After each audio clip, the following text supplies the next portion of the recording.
नमस्कार, news capital express में आपका स्वागत है। मैं हूं आपके साथ अंकिता। चलिए बढ़ते हैं मुख्य खबर की ओर। मंडी मदार टेकरी में मध्य प्रदेश के मुफ्ती आजम मौलाना मोहम्मद मुशाहिद राज सिद्दीकी के नेतृत्व में मंडी मदार टेकरी में वक्फ संशोधन बिल का 3 बजे से प्रदर्शन किया गया। सैकड़ों की संख्या में मुस्लिम समुदाय ने हाथों में तख्ती लेकर वक्फ संशोधन बिल को वापस लिए जाने की मांग की। इस दौरान सरकार के खिलाफ जमकर नारेबाजी की गई। इस दौरान मुफ्ती के आजम ने बिल को वापस लिए जाने राष्ट्रपति के नाम ज्ञापन सौंपा। वहीं मुफ्ती आजम ने कहा कि वक्फ की जमीनों पर संविधान के अनुसार मुस्लिमों का हक है, जिसे सरकार बिल के जरिए छीनना चाहती है। सरकार को देना ही है तो रोजगार दे, शिक्षा दे और मुस्लिमों को सरकारी नौकरी दे। वहीं इनके मंत्रियों के पास वक्फ की जमीन कब्जे में है, इसलिए ये बिल लाकर उन्हें देना चाहती है। हम यहाँ पर वक्फ बिल में जो तरमीम किया गया है भाजपा गवर्नमेंट की तरफ से, उसका विरोध करने के लिए इकट्ठा हुए हैं। और वक्फ बिल में हमारे इस्लामी कानून में हमें किसी भी तरह की कोई भी बदलाव बर्दाश्त नहीं। हमारा इस्लामी कानून एक मुकम्मल कानून, हमारी इस्लामी जो किताब है, हमें जन्म से लेके कब्र में पहुंचने तक का कानून हमारे पास मौजूद है। इन्हें आज हमारी जमीनों की अगर जरूरत पड़ी है तो क्यों? इसलिए कि वो हमारे इस्लाम के कानून में दखल अंदाज होना चाहते हैं। उनको जमीनों की जरूरत है, वो अपने ऑफिसेज खाली करके हमारी वक्फी जमीन हमें वापस करें। वो भी तो हुकूमत भी तो काबिज है ना, इसलिए हुकूमत लेना चाहती है जमीनें। ये उनके आदमियों के पास हमारी जमीनें कब्जे में हैं।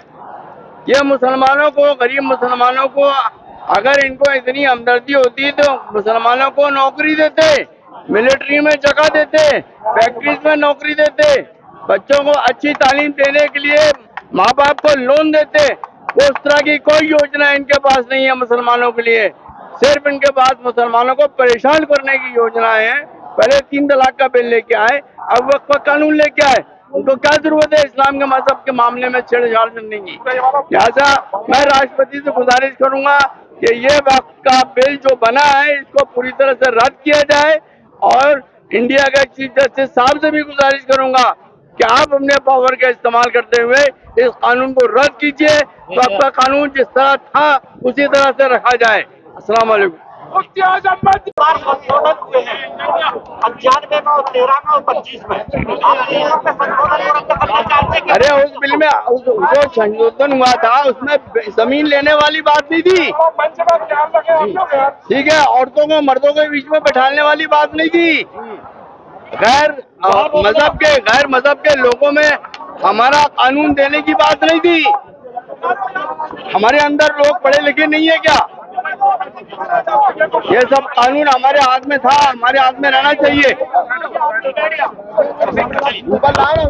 चाचा कदीर सुनी जी, आदरणीय भूरे पहलवान जी, तमाम उलेमा, तमाम हमारे धर्म गुरु जो यहाँ पर इस बिल के विरोध में आए हैं, यकीन मानिए साथियों, पूरे वक्फ को समझा, आजादी के बाद से समझा कि ये वक्फ क्या है। ये वही व्यवस्था है जो हर समाज के बुजुर्ग अपने समाज के जो मजबूर लोग होते हैं, जो शोषित होते हैं, जो वंचित होते हैं, उनके लिए व्यवस्था करने को जो व्यवस्था जमाते हैं उसको वक्फ बोला जाता है। हमारा जो देश है ये संविधान से चलता है। जब ये देश आजाद हुआ तो ये देश चलेगा कैसे? तो संविधान का निर्माण किया गया और संविधान में लिखा है राइट टू रिलीजियस। हर धर्म के लोगों को अपने धर्म को मानने की आजादी है इस देश में। तो हमारे देश में मंदिर भी है, मस्जिद भी है, गुरुद्वारे भी हैं, चर्च भी हैं। और जब ये व्यवस्था रहेगी, उस व्यवस्था को चलाने के लिए आदमी के अलग अलग, हर धर्म की अलग अलग व्यवस्थाएं हैं। मंदिर में मठ है, क्रिश्चियनों में चैरिटी है, आपके समाज में वक्फ है। हमारे बुजुर्गों ने ये संपत्तियां दी थी और इस बात के लिए दी थी कि हमारे समाज का जो कमजोर व्यक्ति है वह वहां पर अपना जीवन बसर कर सके, उन व्यवस्थाओं के माध्यम से जीवन बसर कर सके। अभी बताया हमारे एक साथी ने, कई गरीब लोग ऐसे हैं जिनके जो घर है वो वक्फ की उसमें बने हुए हैं। आजम भाई ने बताया हमारा कब्रिस्तान वक्फ की भूमि में है।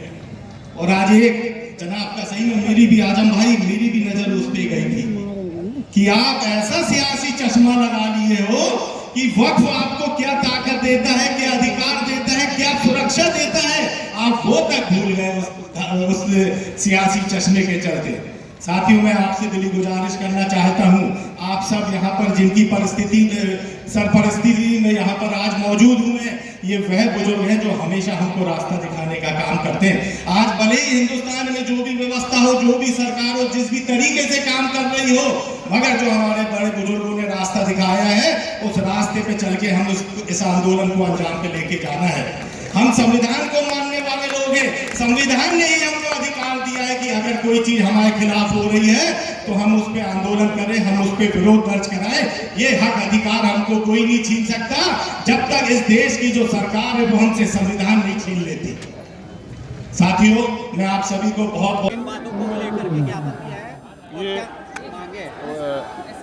महामहिम राष्ट्रपति महोदय को संबोधित एक ज्ञापन मुझे प्राप्त दिया गया है, जिसे श्रीमान कलेक्टर महोदय के माध्यम से महामहिम राष्ट्रपति महोदय को अवगत करा दिया जाएगा तथा इन लोगों की भावनाओं से भी अवगत करा दिया जाएगा। इसमें जो विषय है वो भारत सरकार द्वारा मुस्लिम समुदाय के मूलभूत धार्मिक अधिकारों के खिलाफ बनाए गए वक्फ कानून संशोधन अधिनियम 2025 को वापस लेने के संबंध में गुजारिश की गई। क्राइम ब्रांच एवं पनागर पुलिस की संयुक्त कार्रवाई, मादक पदार्थ गंज के कारोबार में लिप्त 3 आरोपी पुलिस ने किया गिरफ्तार। थाना पनागर क्षेत्र में ग्राम गंगाजली में एक सफेद रंग की स्विफ्ट कार जिसका नंबर MP20CF 4480 में 3 युवक सुजीत राय, रेहान उर्फ सज्जाद खान एवं सूरज बेन को गांजे परिवहन करते पकड़ा गया, जिनके कब्जे से 4 किलो 738 ग्राम गांजा जब्त किया गया, जिसकी लगभग कीमत 95,000 बताई जा रही है। आरोपी गांजा कहां से लाए थे और कहां बेचने की फिराक में थे, इसकी पुलिस पूछताछ कर रही है और आरोपियों का पुराना रिकॉर्ड भी खंगाला जा रहा है। क्राइम ब्रांच थाना प्रभारी शैलेश मिश्रा ने बताया कि उपरोक्त कार्रवाई में थाना पनागर के उप निरीक्षक ब्रजेश मिश्रा, उप निरीक्षक रवि सिंह परिहार, प्रधान आरक्षक राममिलन एवं क्राइम ब्रांच के सहायक उप निरीक्षक कैलाश मिश्रा, प्रधान आरक्षक मोहन सिंह, प्रधान आरक्षक हितेंद्र रावत, आरक्षक प्रदीप टेकाम, आरक्षक प्रमोद सोनी, आरक्षक पंकज सिंह एवं आरक्षक रितेश शुक्ला की सराहनीय भूमिका रही। भैया गांजे की कार्रवाई पनागर थाना से कल दिनांक 11/4/2025 को मुखबिर की सूचना पर थाना पनागर क्षेत्र अंतर्गत ग्राम गंगाजली में एक सफेद रंग की स्विफ्ट कार जिसका नंबर MP20CF 4480 है में 3 व्यक्ति सुजीत राय, रेहान और सज्जाद खान एवं सूरज बेन को गांजा अवैध रूप से परिवहन करते हुए हमारी टीम के द्वारा पकड़ा गया है और उसको पकड़ के कार्रवाई वहाँ पर पनागर थाने में NDPS की कार्रवाई कराई गई है। और जो हमारी टीम है उसमें ASI कैलाश मिश्रा थे और प्रधान आरक्षक मोहन सिंह थे, आरक्षक हितेंद्र था, आरक्षक पंकज था और आरक्षक रितेश। लगभग कितनी कीमत होगी? अभी इसका इंटरनेशनल मार्केट में रेट करीबन 5.5 किलो गांजा था इसका, तो 50,000 करीब कीमती इसका इंटरनेशनल मार्केट में। जबलपुर के कांग्रेस विधायक लखन घनघोरिया के नेतृत्व में चालानी कार्रवाई और बिगड़ती कानून व्यवस्थाओं को लेकर गमापुर थाने का रविवार शाम 5 बजे घेराव कर प्रदर्शन किया गया। इस दौरान विधायक लखन घनघोरिया ने कहा कि पुलिस चालानी कार्रवाई में व्यस्त है और शहर में अपराध हो रहे हैं। गरीबों के वाहनों के विरुद्ध चालानी कार्रवाई की जा रही है। अमीरों और कार वालों को मशीनें नहीं लगाई जाती। गरीबों से 500 रुपए चालान वसूला जा रहा है। इस व्यवस्था को बंद किया जाए। और अराजक यातायात व्यवस्था के खिलाफ चाहे जिस चौराहे पे मनमानी तरीके से चालान की कार्रवाइयाँ और एक थाने को टारगेट दे दिया जाता 100 से ज़्यादा चालान के, पूरा बल, वैसे ही थानों में बल की कमी है, पूरा बल सिर्फ चालान की कार्रवाई में लग जाता है। 129 मोटर व्हीकल एक्ट और 177 मोटर व्हीकल एक्ट, इसके अलावा 500 की रसीद के अलावा मोटर व्हीकल एक्ट 185, मतलब नशे में ड्राइव करना। एक तरफ सरकार दारू की दुकानों में राजस्व वसूल कर रही है और दूसरी तरफ शराब के सेवन वालों को बंद कर रही है। ये दोहरी नीति। और कार वालों को नहीं, कभी मशीन कार वालों को नहीं लगाएंगे। चालान कार के नहीं होंगे, चालान होंगे तो गरीबों के होंगे। वो गरीब जो सुबह से GST, जब सो के उठता तो GST टैक्स चुकाता है और सोते समय तक चुकाता है, रात तक दिन भर वेट टैक्स चुकाता है, टैक्स पे टैक्स और ऊपर से चालान की कार्रवाई 185 की कार्रवाई, मतलब 12,000 रुपये का जुर्माना। वकील का मिला लिया जाए जिसके ऊपर हो जाए तो 15,000 का खर्चा। एक गरीब कहाँ से लाएगा। लेकिन हमारे जो अधिकारी, उनको सरकार ने टारगेट दे दिया है, जनता की आंखों में धूल झोंको, मिर्ची झोंको, लेकिन हमको पैसा ला के दो। होता क्या है, जितनी चालानी कार्रवाई हुई, वाहन जब्त हैं, जो ऑन पेपर कार्रवाई हो गई वो उठाने नहीं आ पा रहे क्योंकि उनकी हैसियत नहीं है। वो जुर्माना नहीं दे सकते 10,000 12,000, इसलिए वो वाहन थानों में खड़े। और जिनके विचारों का कहीं ना कहीं से लाके जब 3,000 रुपया 3,500 रुपया बताते हैं चालान, तो आदमी 500 रुपया देना उचित समझता है, कैसे भी देता है। और हर दिन 100 का चालान, हर दिन मतलब 100 से ऊपर एक थाने में चालान। और ज़रूरी नहीं कि यदि ये उदय प्रजापति जा रहे हैं, आज इनका चालान हो गया तो 1 महीना राहत देंगे, कल भी कर लेंगे, परसों भी कर लेंगे। इनसे बोलेंगे कि 1,500 रुपये हेलमेट के, 500 रुपये नंबर प्लेट नहीं होने के, 500 रुपये ड्राइविंग लाइसेंस नहीं होने के, और 500 रुपये टेबल बैठने के, ऐसे पूरा खर्चा बताते 3,500, और फिर बोलते कि यार 500 दे दो, कहाँ तुम कचड़े में पड़े। गरीब आदमी सोचता है भैया 3,000 बच्चे 500 में निकले, कहाँ से देगा। लेकिन यहाँ अधिकारी पहले आते थे तो कानून व्यवस्था को कंट्रोल करने के लिए आते थे, अपराध ना हो इसके लिए आते थे। अब अधिकारी आते हैं तो सिर्फ वसूली करने के लिए आते हैं। इस बात का प्रतिकार कांग्रेस कर रही है और हर थानों में करेगी। अराजक व्यवस्था जो थानों की हो गई है, उसको पटरी पे लाने के लिए कांग्रेस का एक एक कार्यकर्ता सड़कों पे संघर्ष करेगा। उसके लिए हमको कितने भी जोखिम उठाना पड़ेंगे। हमारे अंदर कांग्रेस का खून है, जिसने आज़ादी की लड़ाई में अपने जान की बाजी तक दी है। और हम कांग्रेसी लोग जनता को परेशान नहीं देख सकते। जनता के सम्मान में पूरी कांग्रेस मैदान में। ये इनके द्वारा ये मांग की गई है कि जो यहाँ पर वाहन चेकिंग होते हैं, इसमें कुछ अनियमितताएं कर रहे हैं अधिकारी, अपराध का ग्राफ बढ़ रहा है। इस बिंदुओं पर उनके द्वारा ज्ञापन दिया गया है, जिसमें वरिष्ठ अधिकारियों तक जानकारी दे दी जाएगी और जहाँ सुधार न लायक योग सुधार किया। सभी थाना क्षेत्रों में कांग्रेस अभी प्रदर्शन कर रही है लगातार। उनका कहना ये है अगर इसमें सुधार नहीं हो तो हम सभी थाना क्षेत्रों में करेंगे। जबलपुर जिले के स्वास्थ्य विभाग ने रविवार यानी छुट्टी वाले दिन भी अचानक कार्यालय खोलकर 15 दिन के नवजात शिशु के उच्च उपचार के लिए न केवल कागजी कार्रवाई संपन्न की। क्या नाम है आपका और कैसे आना हुआ यहाँ? मेरा नाम शालिनी पटेल है और मेरे को अपने बच्चे के रिगार्डिंग यहाँ पे आना। क्या नाम है बच्चे का और क्या उम्र? बच्चे का नाम विनायक पटेल है। उसको सांस लेने में थोड़ा दिक्कत हो रही थी कुछ दिनों से, जिससे हमने डॉक्टर से चेकअप करवाया। फिर उन्होंने ईको करने की सलाह दी, जिससे हमें ये पता चला कि उसके हार्ट में थोड़ा दिक्कत है। उसी बेस पर मैं यहाँ पे आना। तो कहाँ आए हैं आप आज? Victoria hospital. तो छुट्टी के दिन आए, क्या कैसा मतलब? यस सर, क्योंकि हमें कल ही पता चला और आज हमें कागज रेडी करवाने थे, इसलिए आज इमरजेंसी में आना पड़ा संडे। चल ये तो आपको पता था कि आज छुट्टी रहती है, तो फिर कैसे क्या सपोर्ट मिला स्टाफ का, क्या कैसा रहा? KL सर हैं, उनके यहाँ से ईको हुआ था, उन्होंने हमें यहाँ का नंबर दिया था कि आप जाके बात करें। तो जिला अस्पताल के RBS के विभाग ने छुट्टी के दिन भी आकर कार्यालय खोला, इसके लिए आप क्या कहना चाहेंगे? इसके लिए बहुत अच्छी बात है और उनका बहुत आभार है कि उन्होंने हमारी हेल्प की। ठीक है, आपका नाम? मेरा नाम शालिनी पटेल। ठीक। हॉस्पिटल का नाम? सर क्या नाम है आपका और क्या कारण था जो आज यहाँ आना पड़ा? मेरा नाम है स्वप्निल पटेल जी।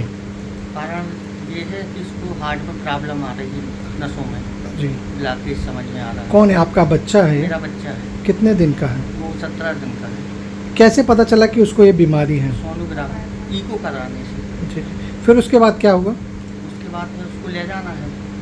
तो कहाँ उपचार होगा उसका, क्या कैसा होगा? सर बताएंगे, बाहर ही होगा। तो आज आप यहाँ छुट्टी के दिन आज कहाँ आए हैं आप? विक्टोरिया का। अच्छा, अचानक विक्टोरिया छुट्टी के दिन तो बंद रहता है अस्पताल, फिर कैसे? अब इमरजेंसी है सर। अच्छा, इमरजेंसी है। बच्चे को ले जाना है। क्या नाम है बच्चे का? विनायक पटेल। कितने दिन का है? 17 दिन का। आपका शुभ नाम? स्वप्निल पटेल, पाटन के रहने वाले? पाटन। Rolling sir. एक बच्चा है विनायक, 15 दिन उसकी उम्र है। स्वप्निल जी उनके फादर हैं और इस बच्चे को कल से ऐसा बताया जा रहा है कि सांस लेने में कुछ तकलीफ़ महसूस हो रही थी। डॉक्टर को दिखाया गया तो डॉक्टर ने बताया कि इसको कुछ हृदय से संबंधित समस्या है, जो जनरली जन्मजात समस्या कई बच्चों को हो जाती है। हमारी जो RBSK टीम है, RBSK टीम तुरंत सक्रिय हो गई, क्योंकि इस बच्चे को स्थिति के अनुसार तुरंत हायर सेंटर भेजना ज़रूरी है। और यहाँ से इस बच्चे को जो रेफरल सेंटर है हमारा, वहाँ पे भेजने के लिए जो कागजी कार्रवाई है वो RBSK की टीम ने तुरंत, आज रविवार होने के बावजूद भी उस पूरे कागजी कार्यवाही पूरी की। मैं भी इसलिए ऑफिस आया, इसी बच्चे को जल्दी से कागजी कार्यवाही कर भेजा जाए। और हमारे DEIC जो मैनेजर हैं श्री सुभाष शुक्ला जी, उन्होंने पूरी गतिविधियों को, पूरी स्थिति को देखा और इसका प्रकरण तुरंत तैयार करके, फाइल तैयार करके हम लोगों ने इसको भेजने तक की पूरी कार्यवाही पूरी कर दी। सर, जैसे आज संडे है, छुट्टी का दिन है, और ऐसे समय पे विभाग का खुलना मतलब क्या है ये? देखिए, हम लोग के लिए स्वास्थ्य विभाग 24/7 होना चाहिए, और खास चूँकि ये बच्चे का मामला है और यदि हम लोग इंतज़ार करते तो कल भी छुट्टी है, फिर अस्पताल खुलेगा या ऑफिस खुलेगा मंगलवार को, तब तक इस बच्चे का इलाज शुरू होने में और देर हो जाएगी। तो हम लोग का ये मानना है कि जितनी जल्दी ये बच्चा उस सेंटर में पहुंच जाए, जिससे उसका इलाज शुरू हो जाए, और ये शासन की बहुत महती योजना है। क्या समझा जाए सर, मतलब आज छुट्टी के दिन भी पूरी प्रोसेस हो गई है, पेपर वर्क सभी चीज़ें हो चुकी है? पूरी पेपर वर्क पूरा है, क्योंकि देखिए यहाँ से कंप्लीट करके ही भेजेंगे, तब वहाँ पे उन लोग बच्चे को एंटरटेन करेंगे उस सर, कहाँ पे उपचार होगा इस बच्चे का? ये हमारा उपचार मुंबई का जो अस्पताल है, नारायणा सेंटर है मुंबई में, जिसका मध्य प्रदेश शासन के साथ MOU है कि ऐसे बच्चों का इलाज वो निःशुल्क करते हैं और उसका पूरा पैसा शासन देती है।